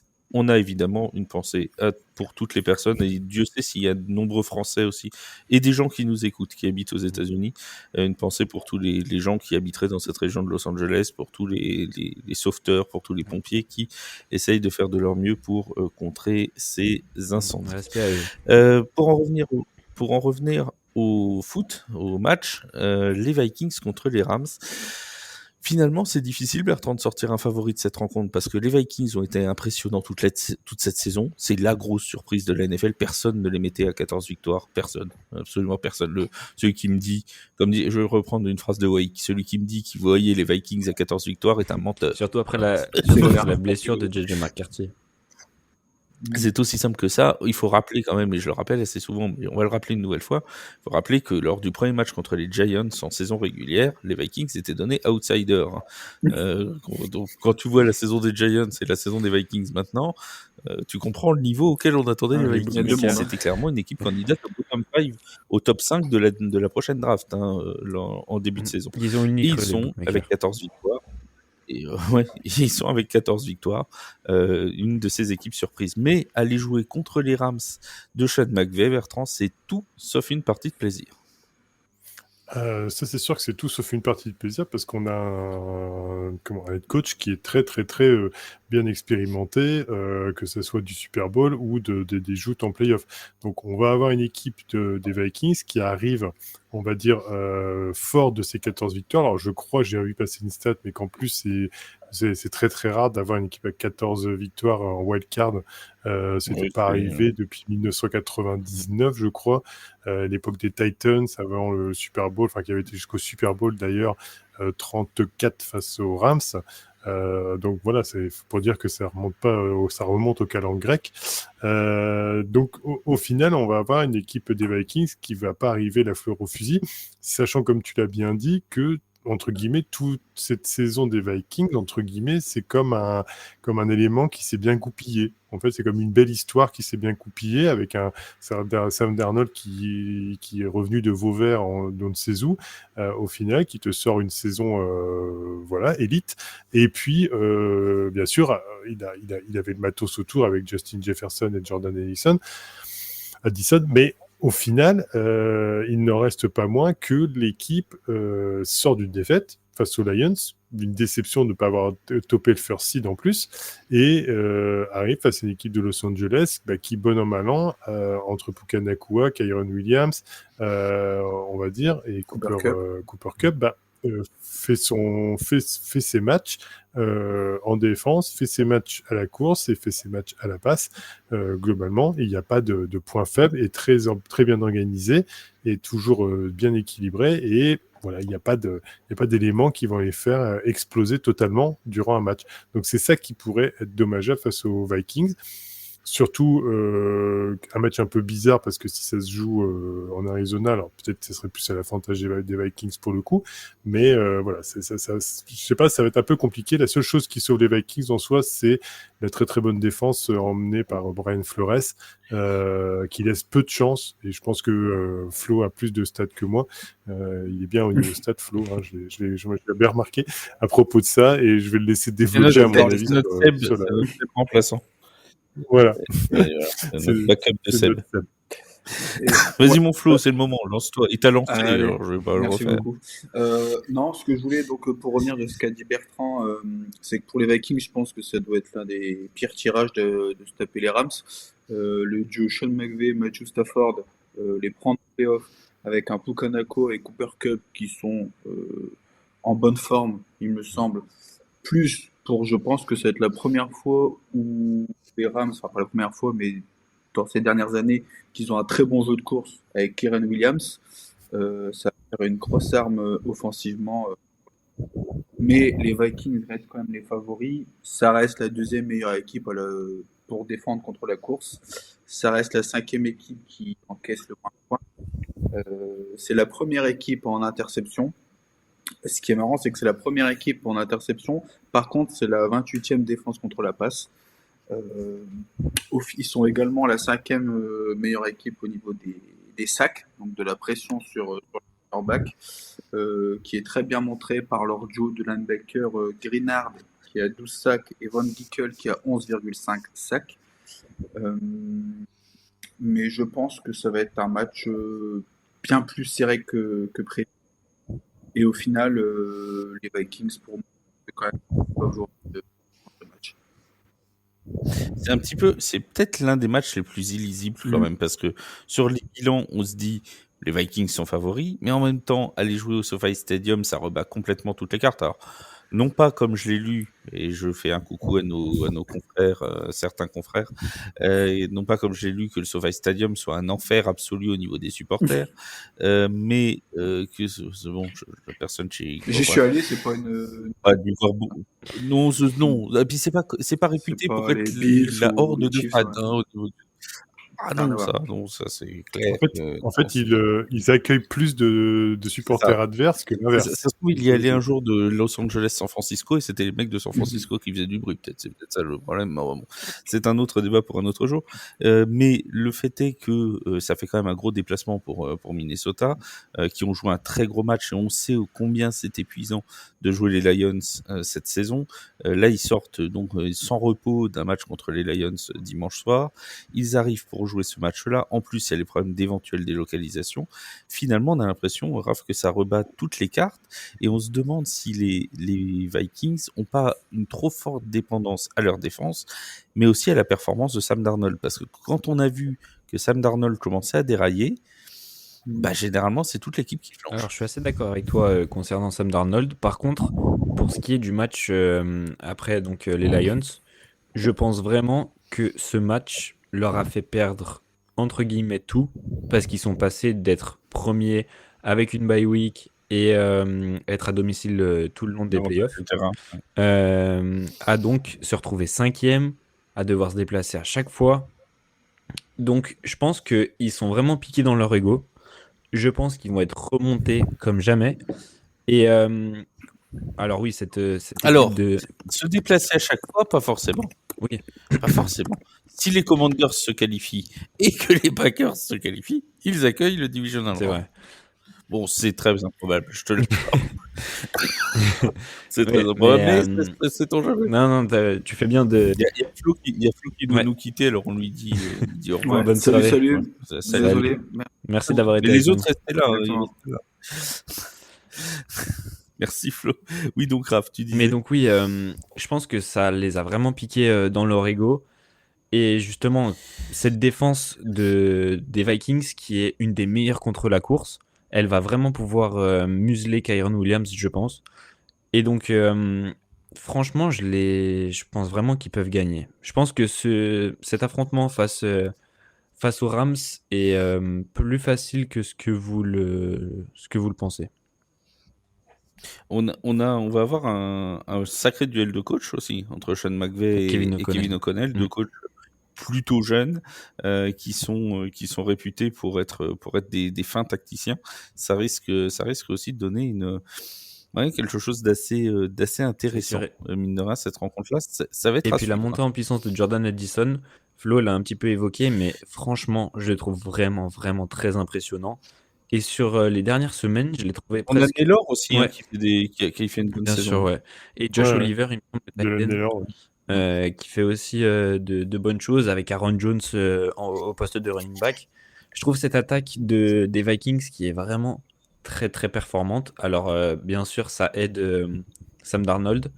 Et par contre, comme tu l'as bien dit, ça je suis d'accord avec toi Flav, si Sam Darnold commence à dérailler, parce qu'on le sait, ce quarterback n'a pas vocation, durant toute sa carrière, il n'a pas eu vocation même à être titulaire. Là, il se retrouve propulsé à la tête d'une des meilleures équipes de la ligue, propulsé directement en playoff. Donc forcément, il va faire des erreurs, un petit peu à l'image d'un quarterback rookie. Alors, il a beaucoup plus d'expérience qu'un quarterback rookie, mais une expérience en playoff, il me semble qu'il n'a jamais joué de match. Donc, je vérifie, mais oui, ce serait, vu les équipes qu'il a fait, ce serait pas improbable. mais donc c'est sûr que en tout ce cas, le point-là, scénario de. non, bien sûr, vas-y. Je disais, non, mais le scénario de Raph est tout à fait plausible, parce que de toute façon, ça pourrait très bien se passer comme ça. Le scénario qu'on a développé avec Flo, globalement, c'est pareil, ça pourrait très bien arriver, et c'est pour ça qu'il est complètement illisible ce match, parce que au final, ce sera sur la perte de confiance d'un joueur, que ça peut vraiment tout changer, ou sur sa confiance parce qu'il va enchaîner 2 touchdowns très rapidement, voilà, ou alors comment Sean McVay aura très bien préparé son équipe tactiquement, et au final les Rams vont prendre la mesure de cette équipe et on dira pour une énième fois encore un choke de la part des Vikings. Donc c'est même compliqué de ressortir vraiment des stats significatives qui vont dire que telle ou telle équipe sont meilleures. Si Sam Darnold commence à mal performer, ils ont Daniel Jones sur le banc. Alors, Oui, justement, aussi. Venons-en. non mais Sam franchement, je Darnold pense n'a que jamais joué en playoff. ouais, Pour c'est ça. confirmation. Je C'est vérifiais ce qu'ils parce que sont, je me suis dit peut-être que l'an dernier avec les 49ers, il y avait peut-être une chance qu'il soit rentré Ouais. un moment sur un snap. Bon, Ouais. mais non, il n'y a pas de match en playoff. Mais oui, je pense que vraiment Sam Darnold, s'il y a un joueur à vraiment sur lequel se focaliser pendant ce match, pour moi, ça va être lui. Parce que je pense que si jamais il fait ne serait-ce que son travail correctement, les Vikings passent. Vraiment. Parce que au vu de l'attaque qu'ils ont et de la défense qu'ils ont, franchement, je les vois passer face à ces Rams. Par contre, si jamais il commence à lancer une interception ou à faire quelques erreurs, à subir quelques free and out, il peut douter et là rentrer dans une spirale négative, et le manque d'expérience comme pour un quarterback rookie, ça peut vraiment lui porter préjudice. Et puis il joue gros, hein. Il joue gros aussi, Sam Il joue Darnold. son Parce qu'il avenir. faut rappeler qu'il est free agent à la fin de la saison. Si il amène, mettons qu'il amène les Vikings au Super Bowl, je n'imagine pas une seconde que les Vikings ne le retiennent pas. Mais surtout qu'ils peuvent le taguer, ils peuvent, enfin bref, il y a des méthodes pour le retenir. Mais il peut aussi, s'il part au bout d'un tour et que les Vikings décident de reprendre JJ McCarthy, enfin de remettre McCarthy comme titulaire et de dire à Darnold bah merci pour les services rendus, il y aura pas mal d'équipes, vu le nombre d'équipes à la recherche d'un quarterback et le peu de quarterback à la draft, il y aura des candidats pour Sam Darnold. Hein, je le dis tout C'est de sûr suite. Ce qui qu'il serait joue drôle, vraiment ça serait sa qu'il place, retourne là. chez les Jets. Mais bon, D'ailleurs, j'avais vu une rumeur comme quoi les Vikings pensaient lui donner 30 ou 35 millions la saison si jamais il faisait de bonnes performances en playoff. Bah, en fait, Donc, je pense que ça va être une motivation encore. pendant un moment, il y a une rumeur qui disait que la tactique des Vikings, ce serait de taguer Sam Darnold pour l'avoir un an et voir comment JJ McCarthy se développait. Ou alors, voire même, il y a eu une rumeur un peu plus folle, entre guillemets, qui disait qu'il pourrait se séparer de JJ McCarthy pour garder Sam Darnold. Mais ça me paraît Ça, quand j'y même un crois pas pari trop, très ouais. risqué. Très risqué parce que tu sacrifies ton quarterback d'avenir. Hein. C'est quand C'est même, sûr. Et tu sais qu'on n'est pas loin sur un scénario que Darnold nous fasse une Daniel Jones, c'est-à-dire une super saison comme Daniel Jones en 2022, que les Vikings lui donnent un contrat de 2 ans du même type, qui claque je sais pas combien de millions, qui retombe dans ses travers et dans des performances médiocres. Et voilà. À la plus, différence près que les Vikings auront derrière lui JJ McCarthy qui est leur quarterback, qui est censé être un quarterback d'avenir à développer. Alors que les Giants avaient personne. oui, alors nous, ça nous arrangerait que ça se passe bien pour Darnold, parce que s'il le signe à ce moment-là, il serait plus enclin à se séparer de JJ McCarthy éventuellement. Et à ce moment-là, dit tout ça, et bien sûr que des mots rumeurs, que les Giants seraient intéressés éventuellement pour enrôler JJ McCarthy d'une certaine façon. Donc voilà, c'est football fiction, mais en soi, voilà. Mais enfin, moi, je veux juste que Darnold. Tim Boyle, hein. Oui, ou Tim Avec Boyle. des Ça me scies, va on très coupe bien, du Tim bois. Boyle. De toute façon, vu ce qu'on a vu cette année, Tim Boyle ou un autre, de toute manière, au point où on en est. Donc, moi, ce que je voulais juste te dire, c'est que même les insiders américains de plusieurs émissions que j'ai pu voir, globalement, ils sont, entre guillemets, le mot inquiets des dernières performances de Darnold, parce que il y a un calcul qui a été fait sur les derniers matchs, ou les 2 derniers matchs, c'est quand même le quarterback qui a manqué le plus de passes sur ces matchs-là, en fait, que ce soit des longues passes ou on va dire des big plays ou des passes de touchdown potentiels sur les 2 derniers matchs. Donc en fait, mentalement, ils sentent, entre guillemets, ils sont en train de dire mentalement le mec est en train de craquer parce qu'il arrive sur les playoffs, quoi, entre guillemets. Donc Je trouve que c'est le plus mauvais moment. Je suis un peu inquiet pour Sam Darnold. Franchement, ça serait vraiment dommage quand même agréablement surpris. Ça serait dommage pour les Vikings de lâcher toute la saison sur. Mais C'est c'est les ça, playoffs. franchement. C'est ça la beauté des mais c'est l'histoire de cette ligue, hein, c'est que Et Ça c'est fait pour ça beaucoup. qu'on l'adore. C'est que s'il y a une Mm. ligue qui laisse plus d'incertitude, des histoires comme ça Mm. d'équipes à 14-2 ou à 14, sur 10, de 14 victoires par rapport à 17 matchs, et puis qui craquent complètement en play-off parce que dans la tête, ça suit pas. Voilà, c'est tout ce Une qui fait histoire le de charme de notre momentum. ligue. Hein. Alors, deux, trois petits rappels avant de refermer ce podcast. Le premier, c'est donc qu'on se retrouve samedi à 22h15 pour le match entre les Chargers et les Texans sur Twitch avec Raph, avec Seb aussi qui sera là pour commenter la rencontre de ce samedi. Petit rappel de comment fonctionnent les playoffs parce qu'il y a des gens qui nous écoutent pour leur Tu nous première demandes saison. pas le Rams Vikings? Ah si, Notre vas-y, non, pardon, Rams Vikings. Dis-moi Bertrand, j'ai oublié. Rams. Allez, je Rams tente upset. et Raph. Les Vikings, c'est ma deuxième équipe préférée, donc Allez, on Vikings. va faire confiance à Sam Darnold. Allez, go pour les Vikings. Donc, un rappel excuse-moi. très, très rapide de comment fonctionne le tableau des playoffs en NFL. On n'a pas parlé des Chiefs et des Lions pour une simple et bonne raison, c'est qu'ils sont exemptés de cette semaine, puisqu'ils ont remporté respectivement l'AFC et la NFC. Et le tableau des playoffs se compose en deux conférences. Il y a deux tableaux distincts. 7 têtes de série de chaque côté NFC et côté AFC. Donc les Chiefs sont premiers en AFC exemptés du premier tour. Les Lions premiers en NFC exemptés aussi. Les deux équipes, les Chiefs et les Lions, rencontreront la tête de série la moins forte qui se soit qualifiée lors du week-end de wildcard. Et ensuite, les deux autres têtes de série s'affronteront entre elles pour le divisional round. Les deux vainqueurs de ces matchs-là se rencontreront en finale de conférence et les deux vainqueurs de conférence s'affronteront lors du fameux Super Bowl qui se tiendra le 9 février à minuit et demi heure française, donc le 10 pour nous, du côté de la Nouvelle-Orléans, dans ce que l'on appellera le Superdome, puisqu'on n'a pas envie de l'appeler par son nom de casino, qui nous embête toujours. Voilà, ça restera toujours le Superdome de la Nouvelle-Orléans, et c'est comme ça quand même. Autre rappel rapidement du programme de ce wildcard, donc 22h30 samedi, on a Texans Chargers dans la nuit de samedi à dimanche, Baltimore contre Pittsburgh, à 19h dimanche le Broncos contre les Bills, à 22h30 ce sera Packers contre les Eagles, dans la nuit de dimanche à lundi ce sera les Commanders qui iront chez les Buccaneers, et dans la nuit de lundi à mardi, ce seront les Rams contre les Vikings. Voilà pour tout le programme. Merci beaucoup mon Raph, merci Bertrand d'avoir été avec Merci nous, beaucoup. merci à vous tous de nous avoir écoutés. On se retrouve mardi pour débriefer tout ce qui s'est passé pendant ce Wildcard Weekend. En attendant, n'hésitez pas à lire et à aller consulter l'application de TFA, le site de TFA et les podcasts de nos copains de la NBA et de la MLB. Salut tout le monde. À bientôt, ciao, ciao. Salut.